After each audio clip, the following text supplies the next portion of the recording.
Between the kids being home and hosting, everything in our house gets used up in summer. With Instacart, I can save money by stocking up on all my favorite summer brands. I save time by getting everything delivered in as fast as an hour. And I save myself a sink full of dirty dishes by stocking up on paper plates for the annual summer cookout. Save more on summer essentials? Spend more time enjoying summer. Add summer to cart. Download the app to get free delivery on your first 3 orders. Offer valid for a limited time. Minimum $10 per order. Additional terms apply. Welcome to the Human Capital Innovations Podcast, your go-to source for personal, professional, and organizational growth and development. We hope you tune in often for all things people management, organizational development and change, organizational leadership, and social impact related. Maximize your personal and organizational potential with Human Capital Innovations Podcast.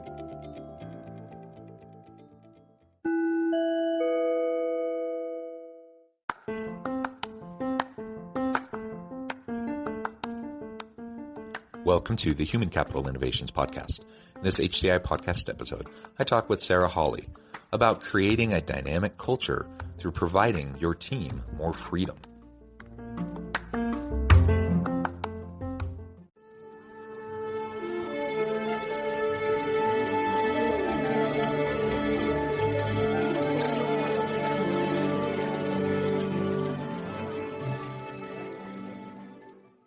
Sarah Hawley, welcome to the Human Capital Innovations Podcast. Thanks for having me, John. Great to be here.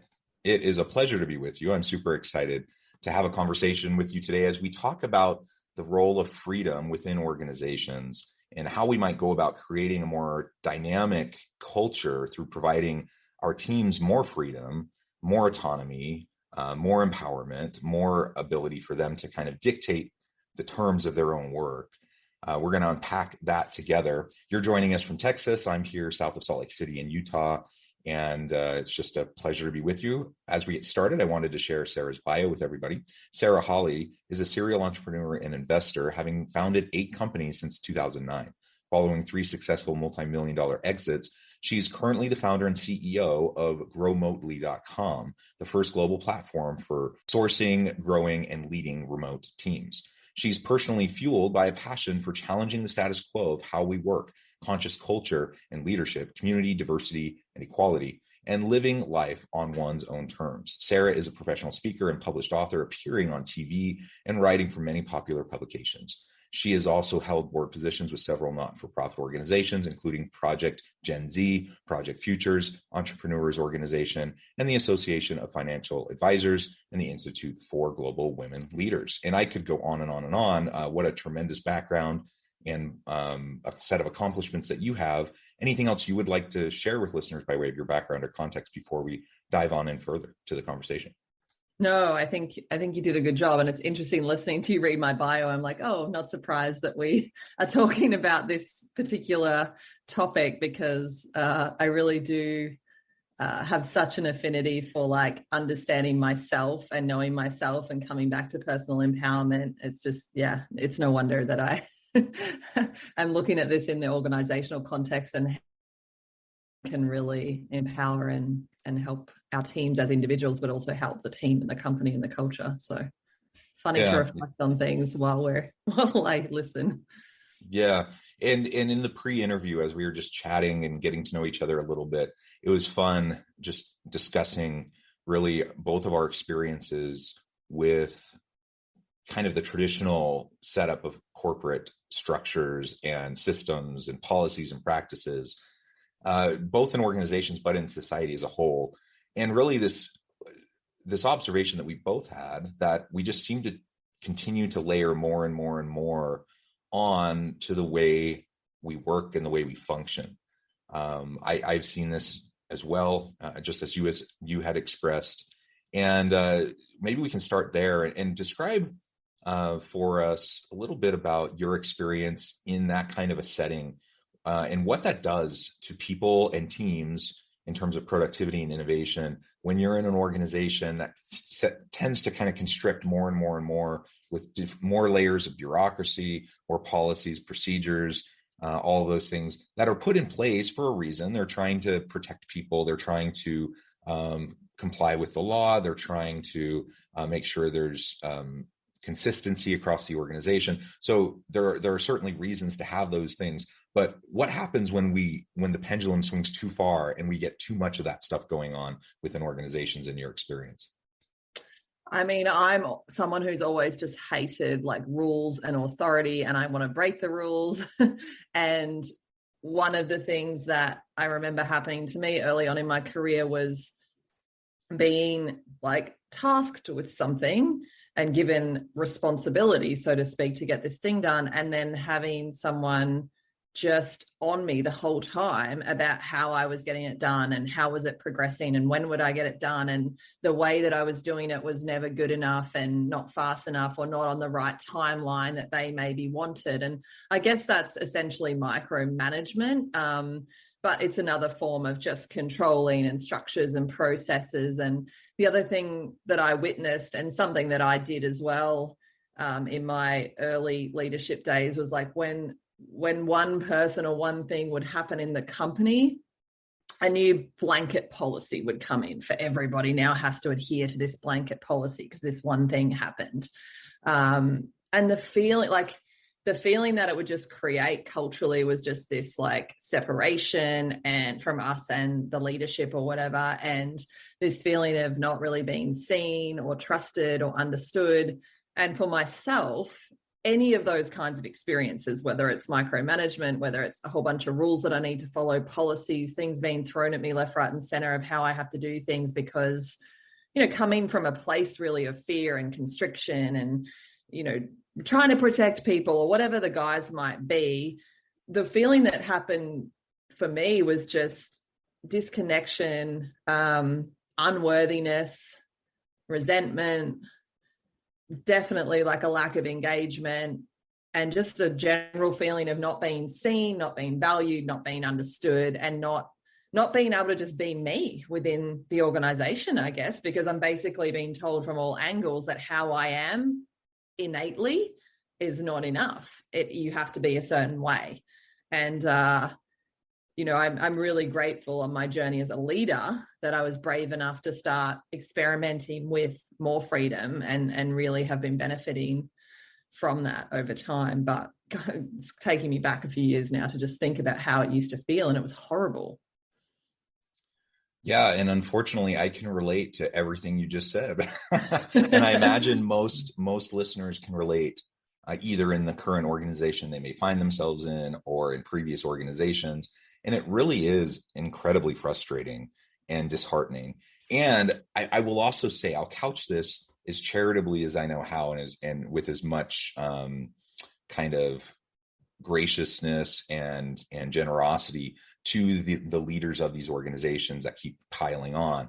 I think they do it with good intentions. I think they do it because they want to do right by their people, because they want the organization to be successful and so forth. But you're absolutely right. The number of times that I've seen some numbskull somewhere in the organization doing something stupid, and then all of a sudden a new blanket policy comes out that restricts everybody across the organization in ways that seem insane. The number of times I've seen that is crazy. And so I guess the question then becomes, how do we deal with the stupid, like that really dumb employee that does something that most people would never do? How do we deal with that while not piling on the layers of bureaucracy, policies, approvals, all those sorts of things, in an attempt to make sure that, of course, we don't want harassment or bullying behaviors. We don't want unethical behaviors. We don't want any of that stuff within our organization, but just piling on the layers isn't necessarily the way to achieve that. Totally. Yeah. The way that I deal with it is transparently and openly. So bringing what happened to the surface, or what the situation is or whatever, the dynamic, and talking really openly. And I mean, in some cases, it's appropriate to have a one-on-one conversation, first, and move through whatever's going on, looking at it, like opening up a space where everybody can look at it from different sides and different angles and have a deeper understanding of how everybody is experiencing whatever might have happened. And then with permission, and I mean, we do have a very transparent culture, so that that permission is kind of constantly being opted into, but talking about it openly in the organization. So, I mean, I can give an example. We had a situation recently where someone came into a meeting and blew off a bit of steam, but directed it at someone. And I realized in the moment, like, oh, this person actually has a pattern where they come into meetings, blow off a bit of steam, then later apologize. And it's kind of something that I've seen over and over. And so I had a meeting with them, or a chat, I had to catch up with them. And I just said, can I offer an observation? Are you open to that? Because what happened in that meeting, it didn't go well, and it didn't go well for the person that you directed that at. And that's why we're chatting. And they were like, yeah, I'm open to the observation. And I said, I've noticed it happen over and over again, where you come in, you blow off steam, usually not directed at a person, just kind of, and then you apologize. So obviously you feel a little bit bad, you feel a little bit guilty for doing that. And they were like, yeah, I don't like that I do that. And I'm like, cool. Well, there's an opportunity to just change that behavior and see how it affects everyone. And so something that we do in all of our meetings is when we first come into the meeting, we take 3 breaths together, and then we do like a 1-word opener of how everyone's feeling. And so we were able to talk about that again. And I said, one of the reasons we do that is to acknowledge that we're all coming in from different energies, and in our company, different time zones, different times of the day. So someone could be coming in like celebrating, they just had a really big win. Somebody else could be really in the middle of a big problem, really stressed and overwhelmed. And we take those deep breaths and we have those 1-word openers in order to kind of drop into energetic resonance together and remember that we're all coming from different places. And so we were able to talk through like, oh, that's why we do that thing, remember. And the person was like, yeah, you're right. And so we just had a beautiful conversation about it and brought some awareness to the pattern. And then that person was able to like share that experience and story with the rest of the team. So, I think it's, that's how I like to handle things, is let's talk about it. Let's talk about what happens from all sides and how people experience it. And then let's share it with everybody so that we can learn from it. But, myself 10 years ago might have, I don't know, fired the person, or, laid down some law that like, that's not acceptable. And we now have a policy that, I don't know, something else is going to happen, or who knows how I would have handled it. But that's really the way that I handle it in my organization is, well, let's sit down and talk about this. Let's understand what's going on for you. And, I'm not going to share, they did share that sort of thing, and that's their journey, but they shared where that had come from and why, largely coming from corporate America, to be honest. Like, that was how people talk to each other and deal with each other in other organizations. So we had an opportunity to talk about as well that that's not the culture that we want to create here together. And the only way to not create it is to not do it. Yeah, there's so much of what you just shared in that example that I really love. And I'll note that in order to do what you just described, it requires some skill in terms of having difficult conversations and facilitating those, and having emotional intelligence, and just the ability to recognize those types of things, the courage to address them as they arise. So we need a certain level of, competencies and capabilities in the leadership in our organizations, for those who are running their teams, in order for us to take that kind of an approach. And then we take more of a developmental approach, a coaching, a mentoring approach with our people. So when we see those types of things arise, instead of immediately going towards punishment or dismissal or, whatever, like it's a catalyst for a broader conversation that then can open up a broader dialogue for the team, so that we can create common norms and values, and really have that culture, that safe, psychologically safe and dynamic culture emerge that we want to have emerge. I think one of the reasons why so many organizations don't allow for that is because they don't have particularly good people in those types of leadership roles. So many times we promote people into leadership roles solely on their technical expertise, not recognizing that leadership actually takes a different skill set.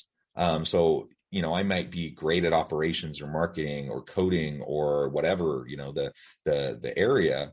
And just because I'm great at that doesn't mean I'm going to be able to successfully manage a team. And so then organizations start to add on all these layers. Well, if I have all this inconsistency across the team in terms of the people who are leading these teams, and they don't really know what they're doing, okay, so we're basically going to be like the controlling parent that just has a huge long list of rules. And then the whole job of the leader becomes check box, right? Like checking off, did I do all these things that central administration or the C-suite told me I need to do, rather than actually thinking for themselves, being proactive, strategic, and developing those types of meaningful relationships with their people so they can actually deal with it in a more healthy way. I think that's why it ends up happening. And so then the question becomes, what can we do, especially if I'm in a large organization where we have this kind of compliance-based conformity culture where it's more fear-based, and we recognize that's not particularly healthy or useful to us, but we're worried about what will happen if we just like let everyone loose. So how do I go from kind of that super structured organization to something that does allow for more freedom, as you go down the levels of the hierarchy to various levels of leadership, and then how they run their team? Any thoughts on that?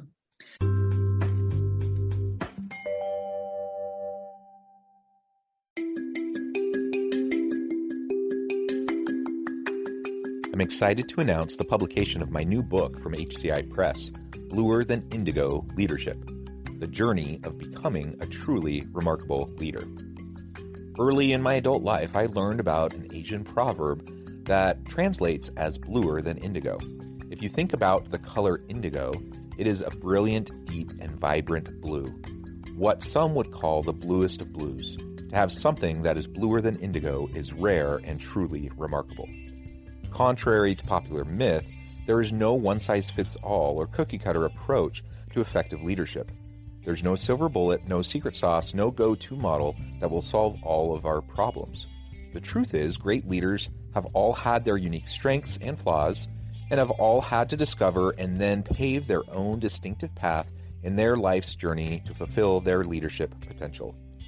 Bluer Than Indigo Leadership will help you discover your own path and explore those ordinary, everyday actions that will help you respond to an uncertain future and produce extraordinary results for individuals, teams, and organizations.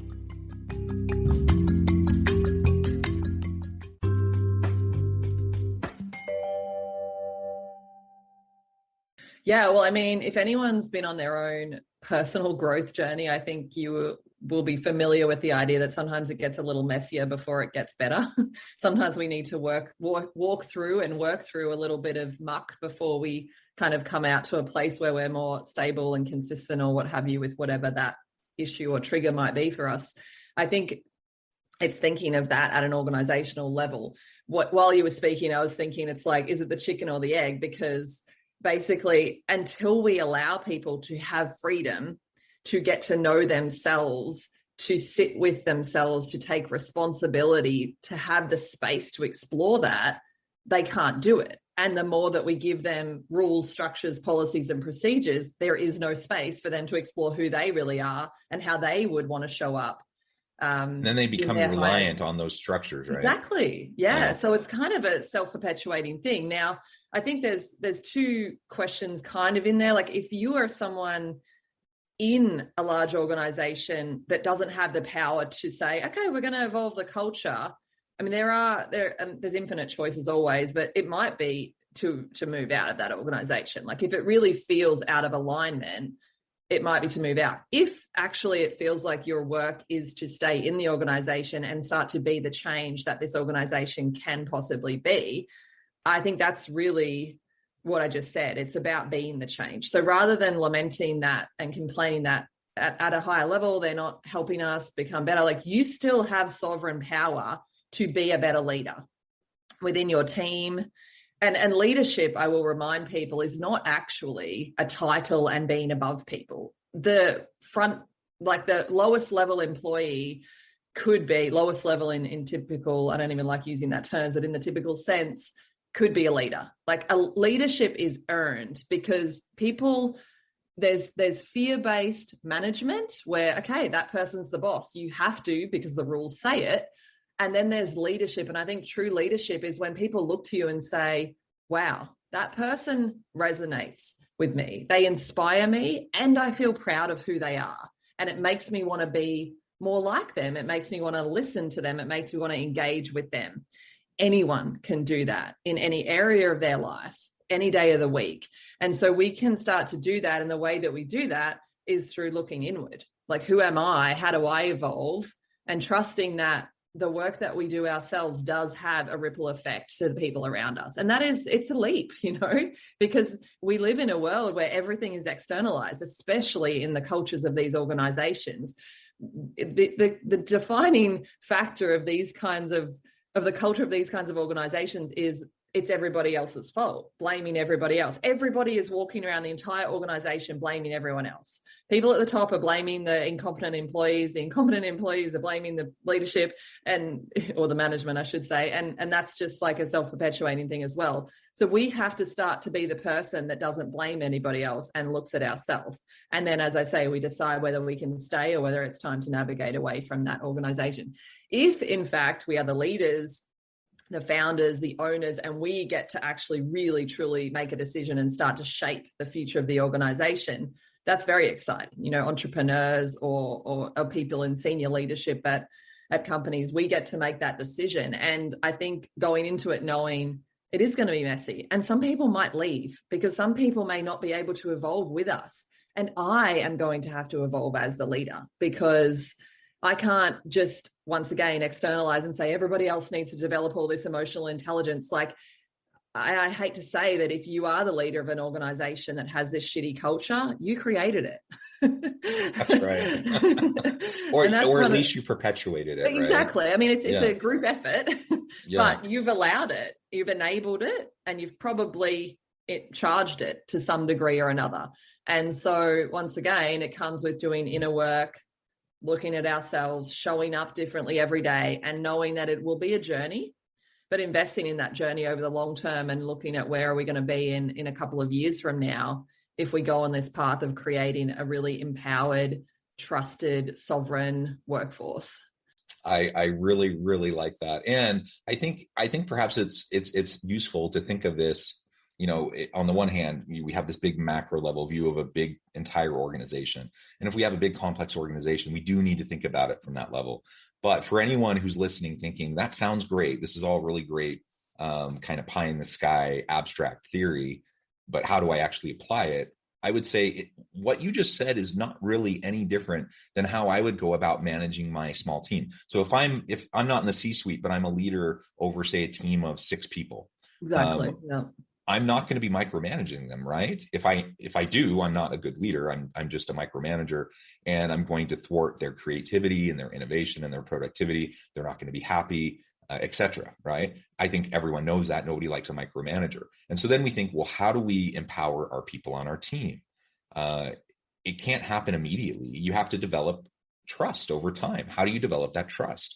Mutual accountability, and having regular check-ins and having conversations and performance discussions and those sorts of things, and then providing the support, giving them a little bit of freedom, seeing what they do with it, and then having a conversation, and then building the trust so you can give them more leeway, more freedom, more autonomy. And there is a process of allowing people to fail and make mistakes and have to clean up their own messes.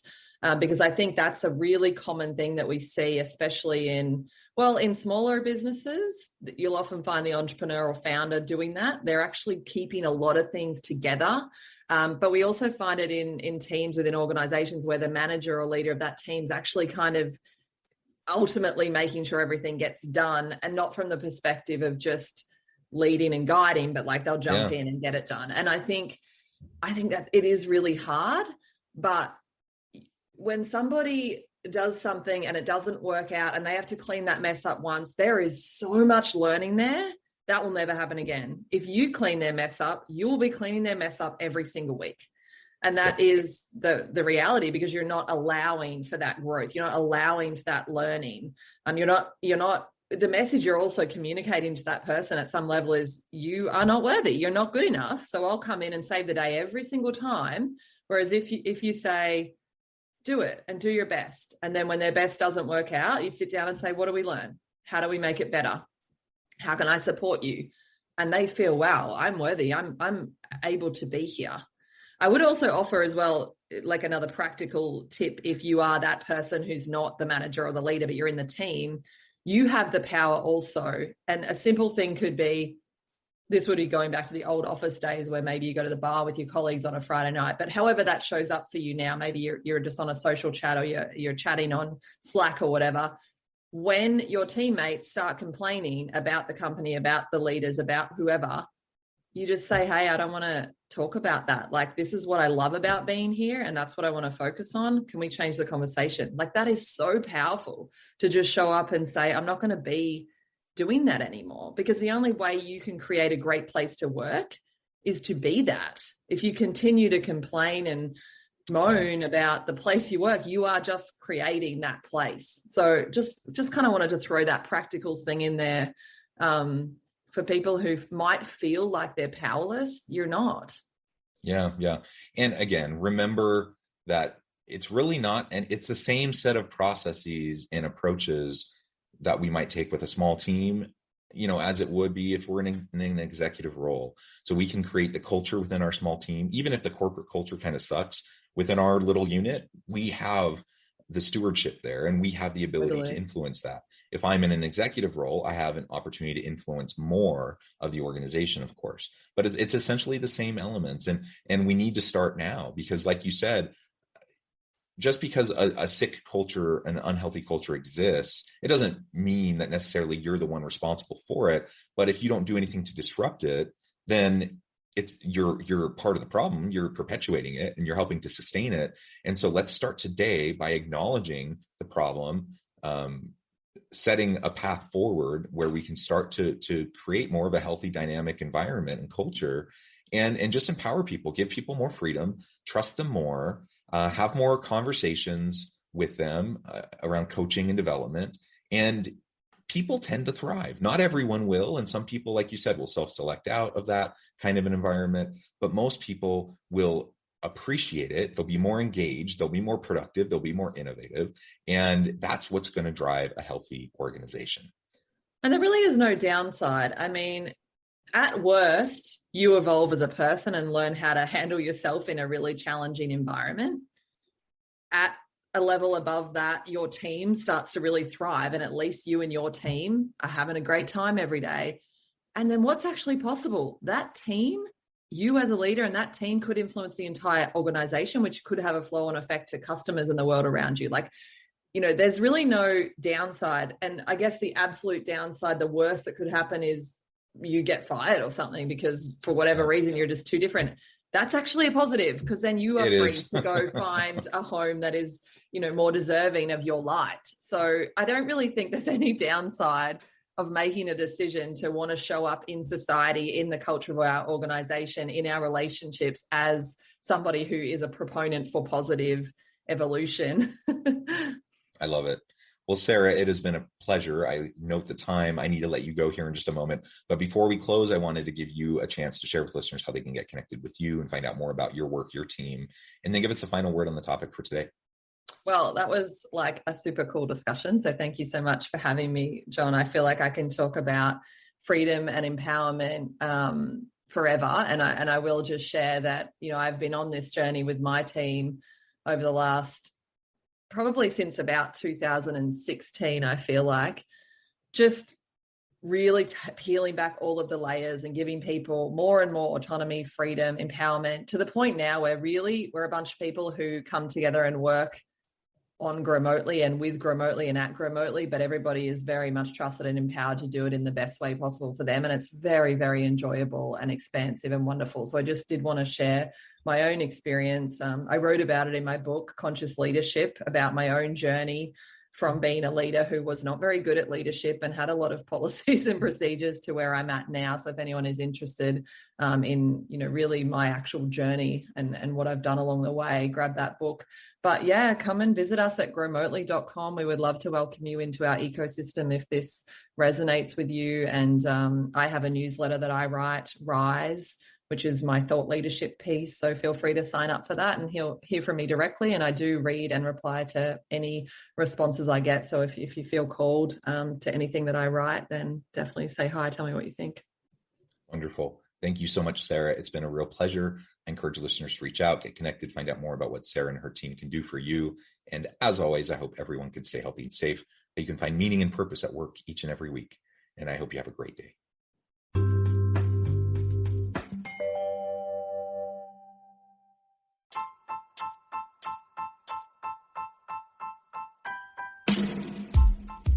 The alchemy of truly remarkable leadership.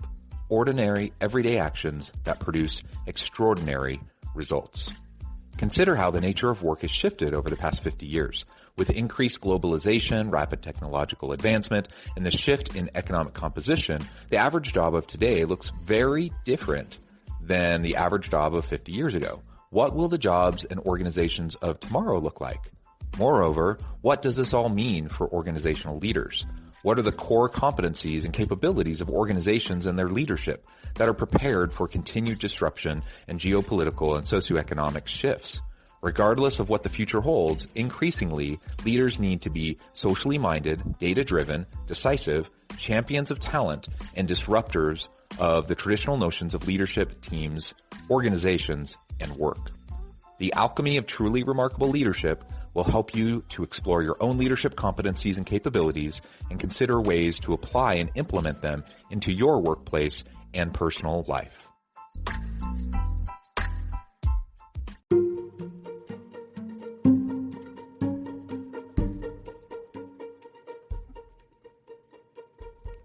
Check out Human Capital Innovations magazine, Human Capital Leadership. Human Capital Leadership is a free, interactive e-magazine with the mission to help individuals, leaders, and organizations find innovative approaches to maximize their human capital potential. We publish issues quarterly in August, November, February, and May. Take a look at the latest issue and let us know what you think.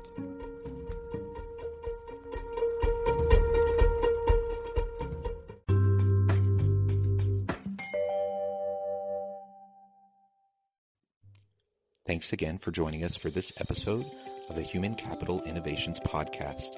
I hope you stay healthy and safe and that you have a great week.